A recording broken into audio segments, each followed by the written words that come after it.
생산과 소비를 시작하겠습니다. 저번 시간에 사업체의 손익계산서와 가정의 손익계산서를 살펴보았죠. 근데 그것만으로는 사업체와 가정의 관계, 또 사업체 생산 원리를 완벽하게 이해하는 데는 부족하겠죠. 또 무엇이 중요하나요? 가정의 재산, 또 사업체 재산이 중요하죠. 재산을 유지하고 늘리기 위해서 또 사업체에 투자하기도 하잖아요. 사업체를 운영하죠. 그 재산 상태를 또 반드시 파악해야 되는 거예요. 한번 보겠습니다. 소득과 비용, 순소득과 손해를 파악하기 위해 작성하는 장부가 손익계산서라면 재산 상태를 파악하기 위해 작성하는 장부가 재무상태표이다. 재무상태표. 그냥 이해하기 쉽게 재산상태표라고 쓰는 게 맞죠. 속칭 재무상태표라고 불리는 재산상태표이다. 이렇게 쓰면 되겠죠. 재산 상태를 알기 위해서는 재산 목록을 작성해야 한다. 또한 재산 목록 이외에도 지분을 표시해야 한다. 그렇죠. 뒤에 설명하겠죠. 재산이라고는 집 한 채밖에 없는 사람이 있는데 이 집의 가격이 10억 원이라고 가정하자. 그런데 은행에서 빌린 화폐가 4억 원이 있다고 하자. 그래요. 그럼 어떻게 되나요? 현재 그 시가가 10억 원이에요. 재산 목록에는 10억 원의 지분이 기재되고 재산의 지분은 자기 지분과 타인의 지분이 분리되어 작성된다. 그러니까 재산 목록에 집 10억 원만 적으면 재산 상태가 정확하게 어떻게 되어 있는지 모르잖아요.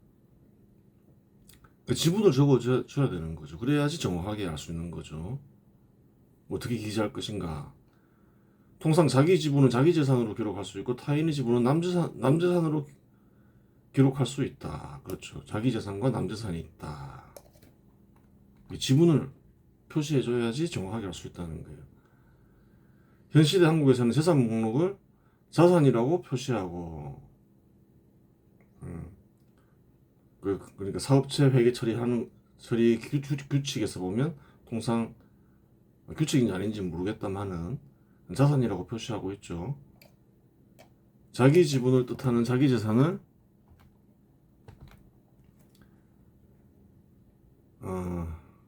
자기 재산을 자본이나 순자산이라고 표시하고 타인의 지분을 뜻하는 남재산을 부채라고 표시한다. 어려운 말을 들어 쓰는 거죠.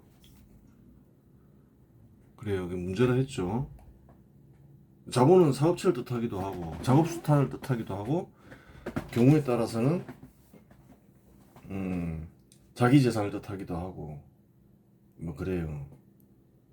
또 재산을 자산이라고 표시하기도 하고 뭐 다양한 단어를 쓰죠.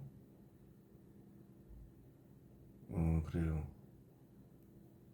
개념이 확실하게 선 사람들은 예를 들어서 딱 보면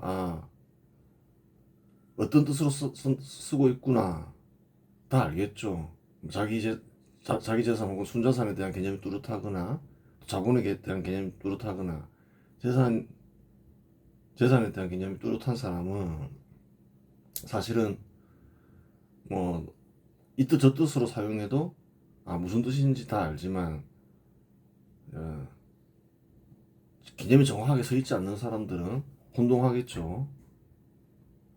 이 뜻 저 뜻으로 막 쓰다 보면 그렇게 되는 거예요. 또 부채를 보통 남지분을 보통 부채라고 표시하죠. 남재산이라는 말이죠. 부채는 전통 관습적으로 부채라는 단어를 쓰고 있는 거예요.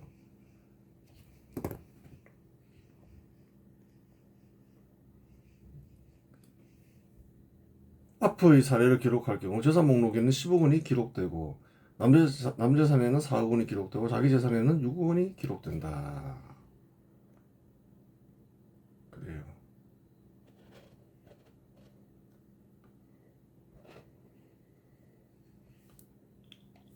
표를 만들어 볼 수 있죠. 이렇게 집 1억 원, 집 한 채밖에 없다 했으니까 재산은 재산 전체는 얼마인가요? 1억 원이죠.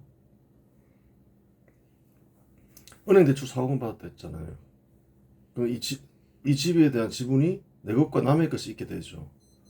자기 재산으로만 산 게 이렇게 구한 게 아니니까. 은행 대출 4억 원, 이게 지분을 표시해 준다는 거예요. 남재산 4억 원. 그 자기 재산. 그러면 이제 집에서 남의 재산을 빼면 자기 지분이 나오죠. 6억 원. 자기 재산 6억 원. 당연히 이제 재산 합계와 지분 합계는 같겠죠.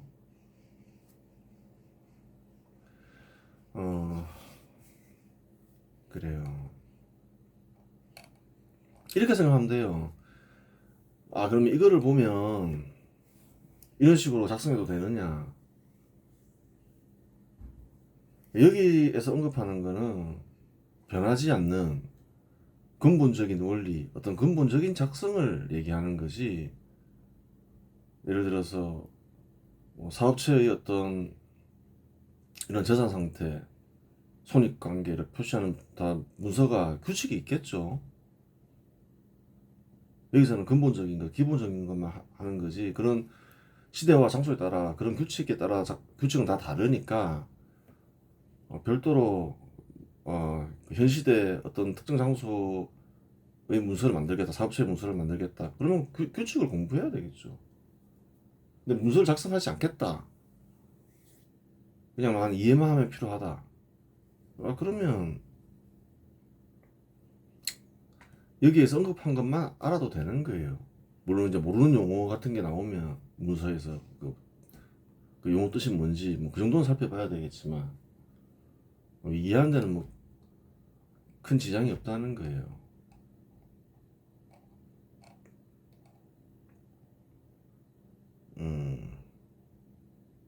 그래요. 앞의 사례를 기록할 경우 재산 목록에는 10억 원이 기록되고 남재산에는 4억 원이 기록되고 자기 재산에는 6억 원이 기록된다. 그렇죠. 현 시대 재무상태표는 대차대조표라고 불리는데 대차대조라는 말은 재산 목록을 작성할 때 반드시 지분 관계를 동시에 표시하게 되어 있기 때문에 발생한 말이다. 지분을 동시에 표시해줘야지 재산 상태가 정확히 파악이 되니까 그렇죠. 왼쪽인 차변, 왼쪽의 걸 차변이라고 부르죠. 차변인 재산 목록을 작성할 때는 오른쪽인 대변에 지분 관계를 표시하게 되어 있다. 따라서 차변과 대변은 자연히 대응하게 된다고 하여 재무상태표를 대차대조표라고 부른다. 지분을 반드시 표시해 주게 되니까 어떻게 되나요? 재산의 재산 목록에 나타나는 전체 합과 지분의 전체 합은 동일하겠죠. 서로 대응한다 해서 대차대조표라고도 부른다. 그렇죠.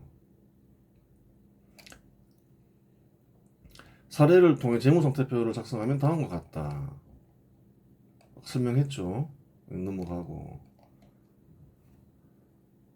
그래요. 1년간 순소득이 3천만 원이라고 하고 3천만 원이 화폐의 형태로 있다고 가정하자.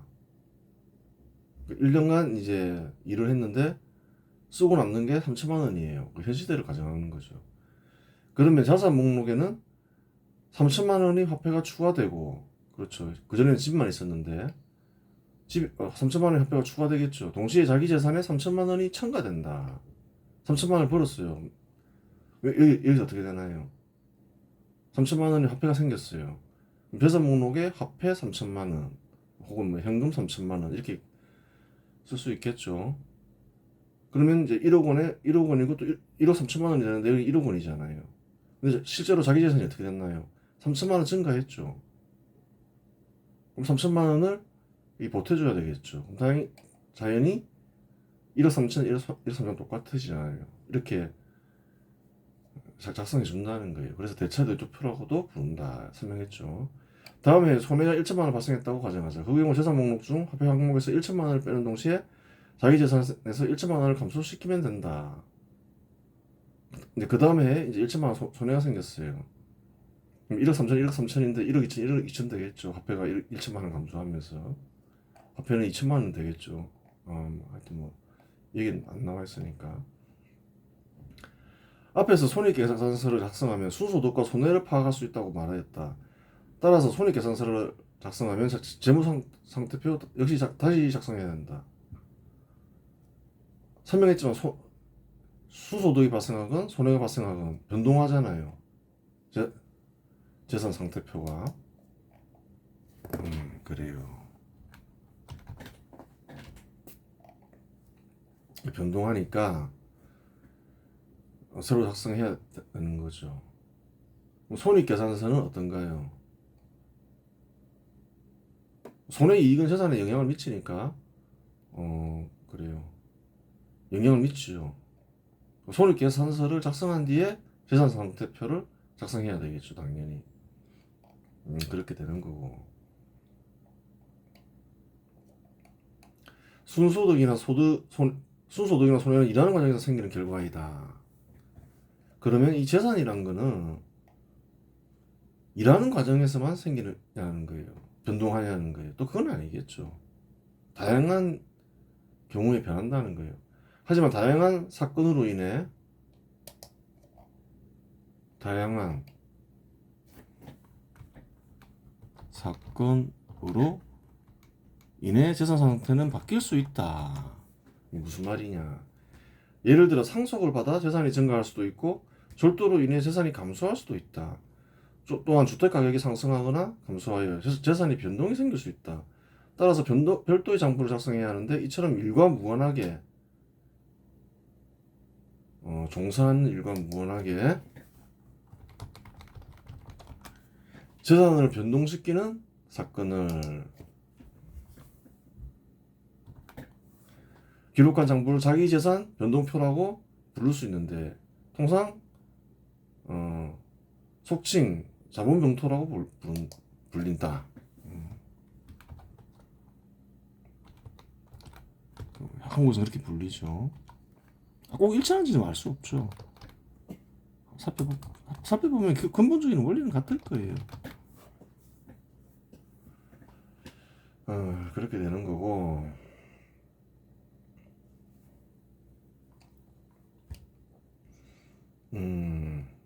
그래요. 이 상태라 하고 주택 가격이 5억 원이 올랐어요. 은행 대출은 그대로 변동하지 않죠. 재산이 증가한 거잖아요. 그럼 판다고 가정해 보라는 거예요. 뭐가 늘어나나요? 은행 대출은 그대로 있으니까 자기 재산이 늘어나잖아요. 그럼 5억을 더해줘야 되는 거죠. 그렇게 되는 거예요. 이것은 손익계산서에서 잡히지 않는 거잖아요. 일을 통해서 잡히는 게 아니라는 거예요. 그러니까 사업체와 가정의 관계를 정확하게 알기 위해서는 또 별도의 문서를 작성해야 되죠. 아니 사업체도 마찬가지죠.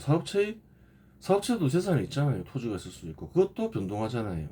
재산 상태를 정확하게 하기 위해서는 손익계산서만 작성해서는 안 된다. 그 얘기를 하고 있는 거죠. 당연하죠.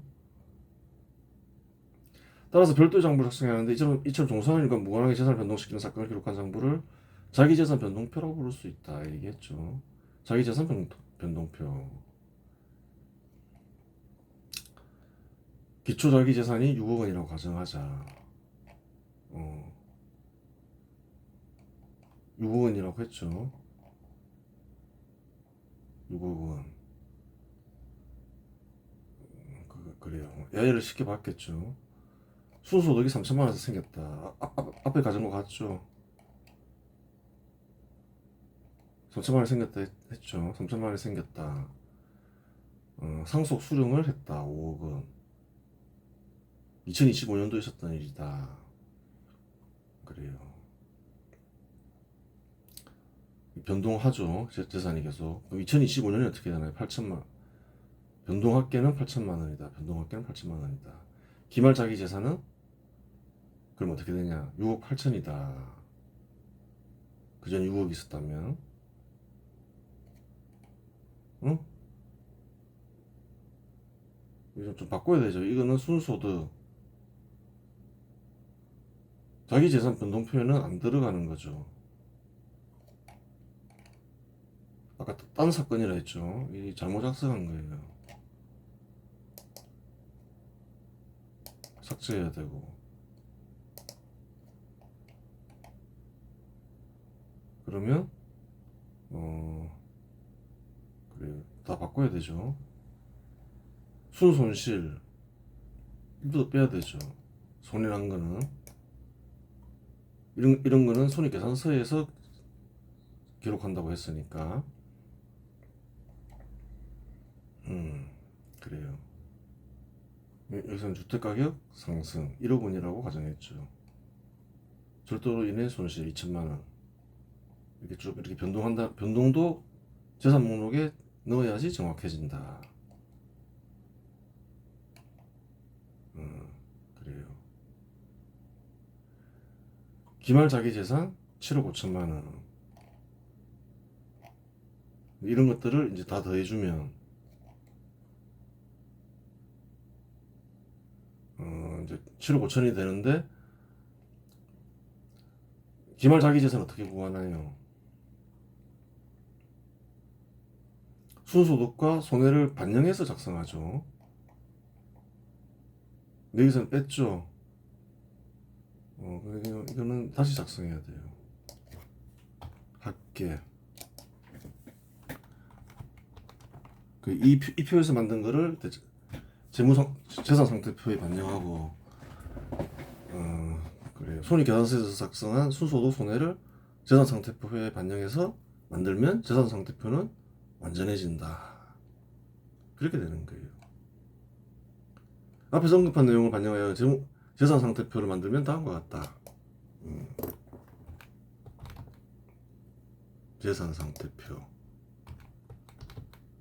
뭐 대조표라고 부를 수도 있고 재무 상태표라고도 부를 수 있죠. 좀 이렇게 전문적인 용어죠. 재무 대차대조 뭐 이런 거는. 근데 통상 그 일반인들은 재산이라고 부르지 뭐 그렇게 안 부르잖아요. 차변 대변. 차변 대변도 좀 어려운 말이죠. 뭐 그냥 뭐 재산 목록 지분 이렇게 쓰면 제일 편하죠. 이게 바꿔야 되는 거예요. 가로에 들어갈 게 차변 대변이지 뭐. 그래요. 집 11억 원, 은행 대출 4억 원, 이렇게 되는 거죠. 집 11억 화폐 4천만 원 있죠. 11억 4천만 원이 된 거죠. 근데 지분을 표시하는 거죠. 남재산 합계 4천만 원, 나머지는 자기 재산이 되는 거죠. 그렇게 되는 거예요. 그러면 이제 앞에서 언급한 고대와 현대 사례를 통해 재무상태표를 표시해 보자. 이제 다 살펴봤죠. 가정과 사업체의 관계를 살피기 위해서는 각각 문서 3개를 작성해야 된다. 한 개는 손익계산서, 이제 일을 하면서 생기는 소득과 비용, 그리고 손실과 손해와 순소득을 알아야 된다. 그 다음에 그 외의 사건을 알아야 된다. 그리고 자기 자산에 영향을 미치는 사건들을 알아야 된다. 그래서 증가했는지 감소했는지를 알아야 된다. 어떤 변동을 일으키는 걸 알아야 된다. 금액을 알아야 된다. 그걸 안 뒤에 이제 재산 상태표를 작성하면 된다. 그렇게 되는 거예요. 뭐 이렇게 작성이 되는 거예요. 이제 이 3가지 문서에 기반해서 김씨농가 사업체를 김씨농가 재산 상태표를 만들면 이렇다는 거예요.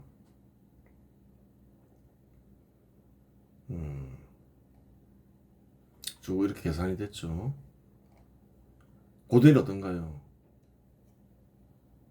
이런 재산 목록이 쭉 있겠죠. 토지, 농기구 다 이렇게 곡물로 환산하면 이제 이해하기 편한 거죠. 수량을 적어 놓으면 이게 어느 정도 가치가 있는지 알 수가 없잖아요. 그러면 고대에는 화폐가 유통되지 않았으니까 대부분 나라에서 이렇게 곡물로 통일해서 적으면 똑같다는 거예요. 달라지는 게 없다는 거예요.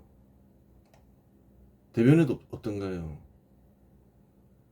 이 AI는 모니카는 이제 남조선도 이렇게 있다 했죠. 의무가 있다.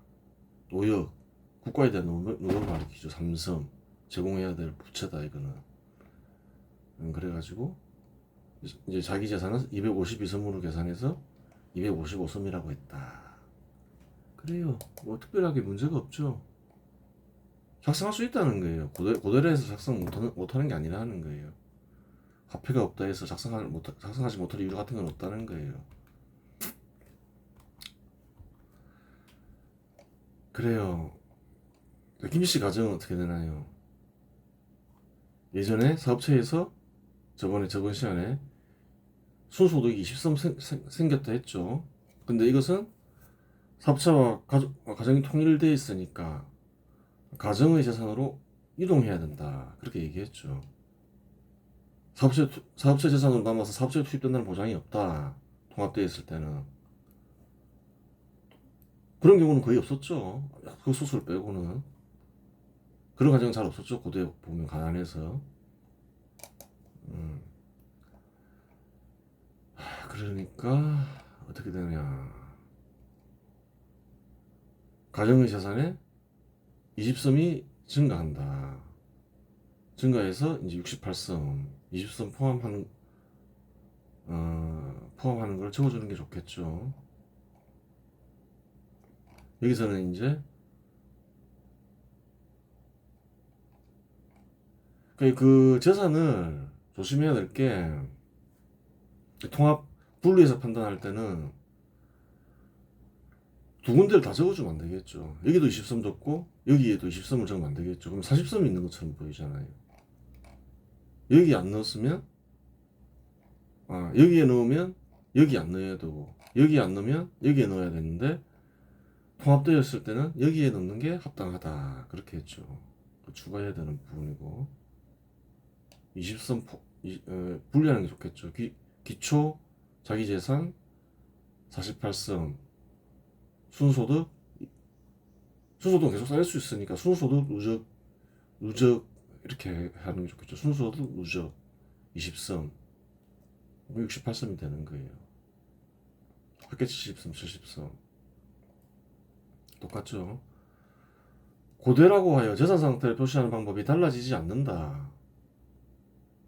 다른 점이 있다면 재산의 가치와 지분을 화폐 대신 곡물로 표시한 것밖에 없다. 바로 다른 게 없잖아요. 사업체의 순소득 20섬이 저장 곡물로 기록되며 동시에 자기 재산이 20섬 추가되었음을 확인할 수 있다. 20섬이 반영됐죠. 저장 곡물로. 저장 곡물로 추가됐으니까 20섬을 분리해야 돼요. 기초 자기 재산과 순소득 누적 이렇게 해가지고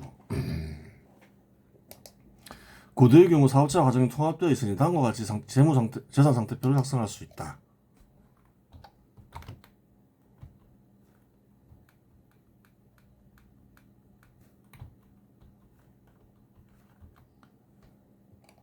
통합해서 작성할 수도 있다는 거죠. 원래 고대는 통합되어 있으니까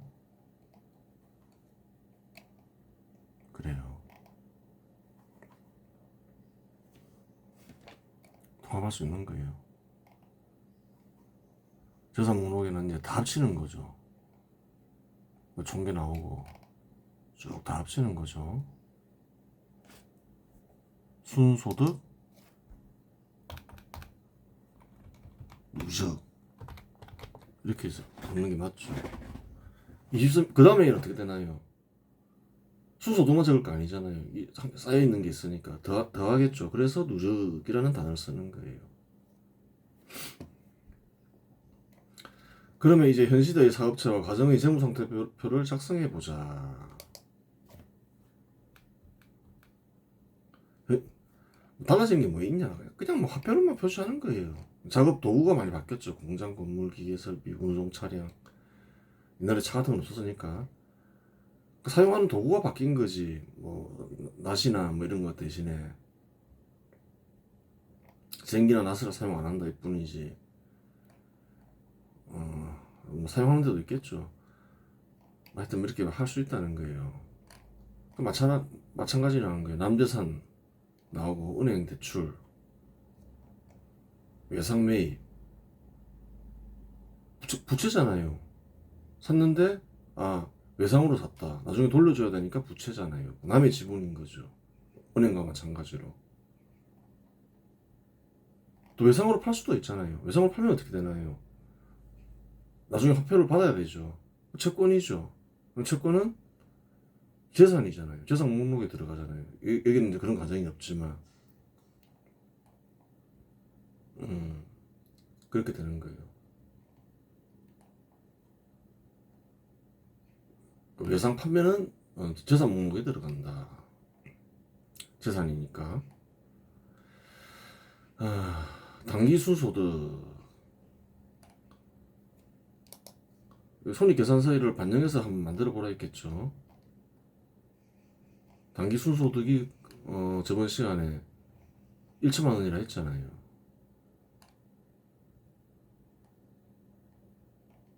그래요.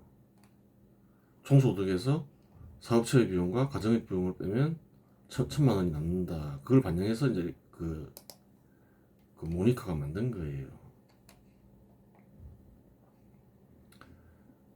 마찬가지로 나온다. 달라진 게 뭔가요? 달라진 건 하나밖에 없다는 거예요. 화폐로 표시되느냐, 공물로 표시되느냐. 여기서 말하는 거는 말했잖아요. 고대나 현대나 변하지 않는 원리와 작성법만 얘기한다. 막 변하고 이런 거 얘기 안 한다. 어느 시대나 어느 장소에 통용되는 원리, 작성법, 그런 것만 얘기한다. 단어는 뜻을 가장 정확하게 전달할 수 있는 단어를 쓴다. 어렵게 안 쓴다. 어렵게 쓸 이유는 없잖아요. 그렇게 어렵게 쓰다 보면 얘기했잖아요. 지식이 쌓이면 쌓일수록 혼동만 일으킨다고. 그래요. 이제 개념이 확실하게 서면 뭐 큰 문제는 안 생기는데 대부분의 사람들이 그렇지가 않잖아요. 대화하다 보면 대화가 안 되는 거죠. 사업체 소유주 가정재산 마찬가지죠. 쭉 이제 목록이 달라지는 거죠. 예전하고는 다르게 자동차도 있고 예금도 있고 적금도 있고 금융기관도 있으니까 가전제품도 있고 9억 8천.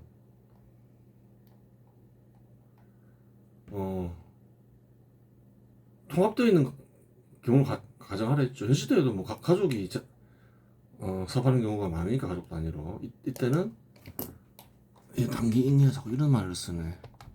단기순소득 누적 아까 설명했죠. 똑같다는 거예요. 화폐로만 표시되는 거지. 누적 1천만 원 이렇게 되겠죠. 이런 표시를 해놨잖아요. 왜 그러냐요.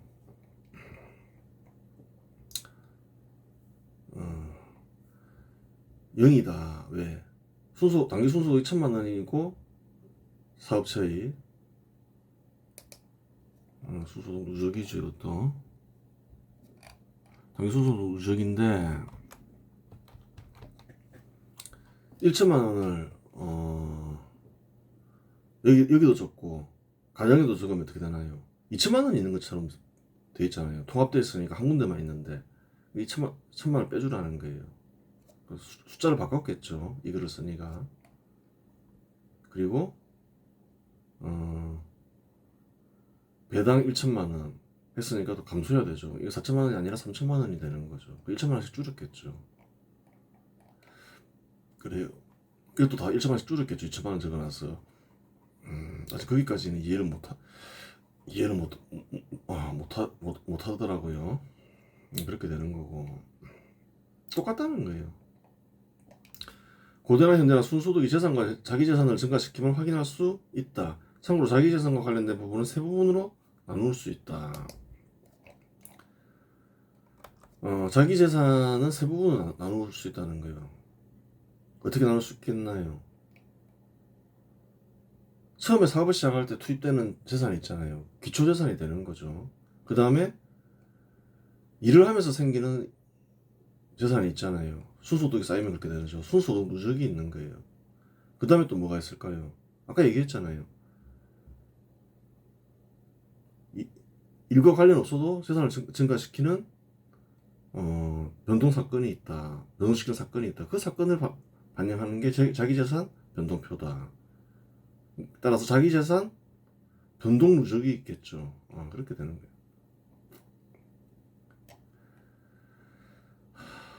그래요. 처음 투입된 자기 재산이 있는데 이는 기초 재산으로 규정할 수 있고 일하는 과정에서 순소득이나 손해로 자기 재산이 변동이 생길 수 있다. 이를 순소득 누적으로 규정할 수 있다. 누적을 하는 게 낫겠죠. 그대로 분석할 때는 화폐가 아니니까. 또한 기타 사건으로 자기 재산이 변동할 수 있다. 이를 기타 자기 재산 변동 누적으로 규정할 수 있다. 어느 시대 어느 장소에나 다 통한다는 거예요. 이런 것들은 통합재무제표 합쳐서 또 한번 파악해 볼 수 있겠죠. 그래요.